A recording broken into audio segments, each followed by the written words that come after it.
Colosseum ప్రాచీన Roman సామ్రాజ్యాన్ని గుర్తు చేసే గొప్ప మహా నిర్మాణం. ఇక్కడ సుమారు 4 లక్షల మంది మహాయోధులు క్రూరమైన ముగింపును పొందారు. ఈ పోరాటాలు కేవలం వినోదం కోసం జరిగే పోటీలే కాదు, ఇవి ప్రజల్ని మోసపూరితంగా నియంత్రించడానికి రూపొందించే సంఘటనలు. ఇలాంటి ఎన్నో విషయాలు ఈరోజు ఈ వీడియోలో తెలుసుకుందాం. రోమ్ కొలోసియం ఒక డార్క్ హిస్టరీని ఈ వీడియోలో నేను క్లియర్గా చెప్పబోతున్నాను. సో ఈ వీడియోని లాస్ట్ వరకు చూసి ఛానల్ని లైక్ అండ్ సబ్స్క్రైబ్ చేయండి. నేను మీ Jayanth Yadav and welcome back to my channel.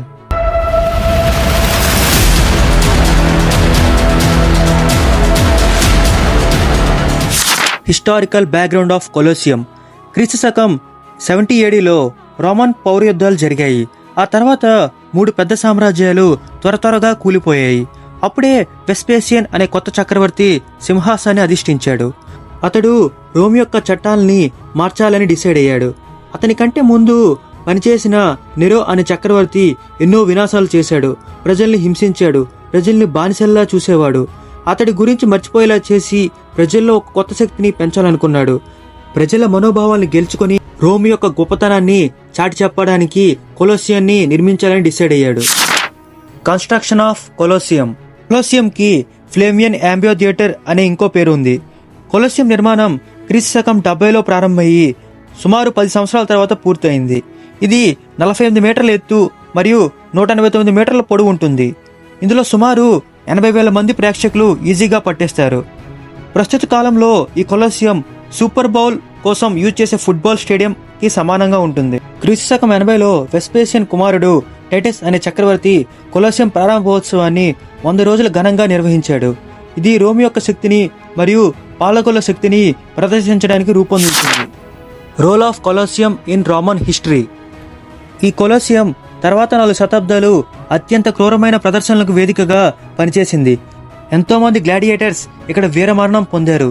ఎన్నో అడవి జంతువులు ఇక్కడ అంతరించిపోయాయి మరియు ఇక్కడ పబ్లిక్ ఎగ్జిక్యూషన్స్ కూడా జరిగేవి.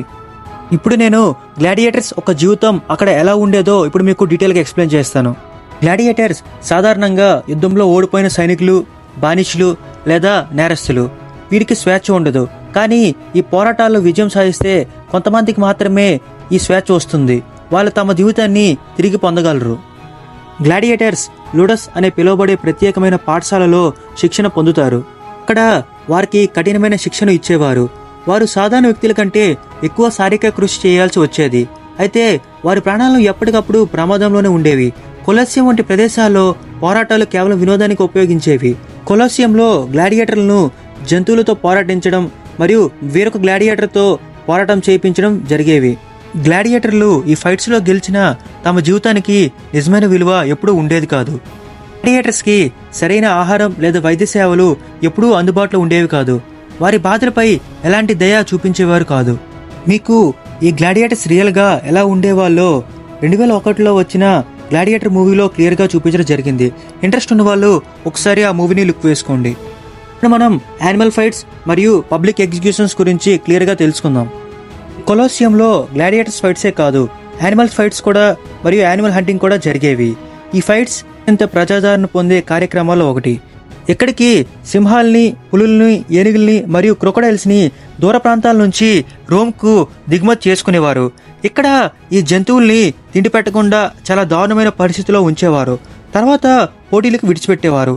ఈ ఫైట్స్ ఎంటర్టైన్మెంట్కే కాకుండా పబ్లిక్ ఆర్డర్ని నియంత్రించడానికి ఉపయోగించేవారు. యానిమల్ ఫైట్స్తో కాకుండా పబ్లిక్ ఎగ్జిక్యూషన్స్ కూడా ఇక్కడ జరిగేవి. ఈ ఎగ్జిక్యూషన్స్ అత్యంత క్రూరమైనవి. నేరస్తులను ఇక్కడ నిప్పుల్లో కాల్చడం లేదా ఆకలితో ఉన్న వైల్డ్ యానిమల్స్ ఉన్న బోన్లో పడేయడం వంటివి చేసేవారు. Architecture of Colosseum. కొలోసియంలో హైపోజియం అనేది ఒక అద్భుతమైన నిర్మాణం. ఇది గ్రౌండ్ లెవెల్ కింద ఉండే భూగర్భ భాగం. హైపోజియం 2 స్థాయిలుగా ఉండేది. వీటిలో చాలా గదులు మరియు సొరంగాలు ఉండేవి. ఇవి ప్రత్యేకంగా గ్లాడియేటర్లు, జంతువులు మరియు పోరాటానికి అవసరమైన పరికరాలను నిల్వ చేయడానికి ఉపయోగించేవారు. ఈ భాగాన్ని రోమన్ ఇంజనీరింగ్ యొక్క అద్భుతమైన ఉదాహరణగా మనం పరిగణిస్తారు. హైపోజియంలో ఉన్న సొరంగాల ద్వారా వేదికపైకి జంతువులు లేదా గ్లాడియేటర్స్ త్వరగా పంపించేవారు. దీనికోసం ఒక ఎత్తు ప్రదేశానికి లిఫ్టులు, పుల్లీలు వంటి మెకానికల్ పరికరాలు ఉండేవి. రోమన్ పాలకులు ప్రేక్షకులకు ఆకర్షణ కలిగించడానికి ఈ విధానాన్ని ఉపయోగించేవారు. అక్కడ ఉండే గదుల్లో గ్లాడియేటర్లు పోరాటానికి ముందు సిద్ధం అవడానికే కాకుండా జంతువులు కట్టేసి ఉంచడానికి కూడా వాడేవారు. ఇది ఒకవైపున రోమన్ ఇంజనీరింగ్ ప్రతిభను చూపిస్తే మరోవైపున జంతువులు మరియు గ్లాడియేటర్స్ యొక్క దారుణ చరిత్రను కూడా తెలియజేస్తుంది. Establishment of fun and circus propaganda. Roman చక్రవర్తులు ప్రజల మీద తమ ఆధిపత్యాన్ని చూపించడానికి కొలోజియంని వేదికగా ఉపయోగించేవారు. ఫన్ అండ్ సర్కస్ సిద్ధాంతం ప్రకారం ప్రజలకు తిండి మరియు వినోదం అందిస్తే వారు రాజకీయం గురించి ప్రశ్నించడం మానేస్తారు. ప్రజల దృష్టిని వేరే దిశగా మళ్లించడానికి లేదా రాజకీయం మీద ఉన్న ఒత్తిడిని తగ్గించడానికి చక్రవర్తులు గ్లాడియేటర్ ఫైట్స్ని నిర్వహించేవారు. ఈ విధంగా రోమన్ పాలకులు తమ వైపు వ్యతిరేకత రాకుండా చూసుకునేవారు. రోమన్ కొలోజియం ఒక అద్భుతమైన చారిత్రక నిర్మాణం, కానీ ఇది హ్యూమన్ లైఫ్ని ఎంటర్టైన్గా మార్చిన చీకటి చరిత్రను గుర్తు చేస్తుంది. సో ఫ్రెండ్స్, ఇక్కడ వరకు ఈ వీడియో చూస్తే మీకు ఖచ్చితంగా నచ్చి ఉంటుంది.